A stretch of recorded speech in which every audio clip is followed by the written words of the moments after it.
Hello guys! Maulang araw po. Ayan, maulan din po ba sa lugar nyo? Grabe, hindi na yata sumikat ang araw ngayong araw na to, no? Ayan, so for today's video, magluluto lang tayo ng lunch, no? Hindi na kami na malengke kasi may kalahating kilo pa naman na chicken sa ref po. So ito na lang muna yung niluto ko. Chicken barbecue ang lulutuin natin today para mabilis lang at hindi kailangan ng maraming sangkap, diba po?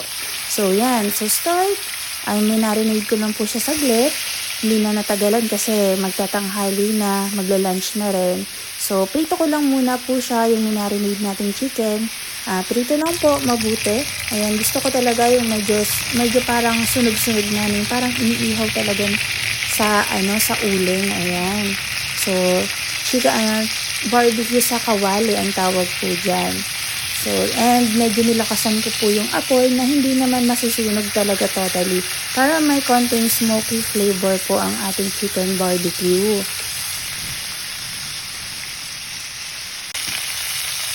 So, nasa palagay ko po okay na. Ayan, set aside po natin siya. Diyan lang po sa gilid, hindi ko na po tinanggal sa kawali. No, para magisa po yung konting bawang. So, napaka-minimal lang natin sa mga sangkap, no. Kasi hindi tayo na malengke. Wala na rin kami mga stock. So, kung ano lang po yung nandito sa kusina, yun lang ang ginamit ko. So, may natira pa palang isang chicken. Ayan, pinarito ko na sa side. Habang ginigisa ko po yung bawang. Ayan.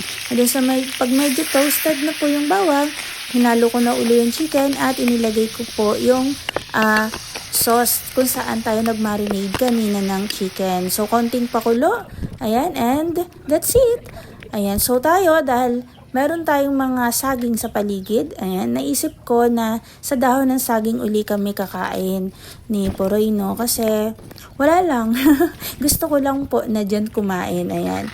And tipid na rin sa hugasin, diba? So, mindset ba? Ayan. Sino po ba dito yung mahilig po kumain sa dahon ng saging pag nagkaroon ng pagkakataon? Ayan. Comment down below po kung sino yung mahilig mag-boodle fight. Ayan. And pakisabi na rin po kung nasan po kayong lugar ngayon habang pinapanood nyo po ang video na ito para ma-shoutout po namin kayo next video po namin. Diba guys, kalahating kilo ng chicken ang ginawa nating barbecue sa kawali. And viola, satisfied na po tayo sa ating lunch.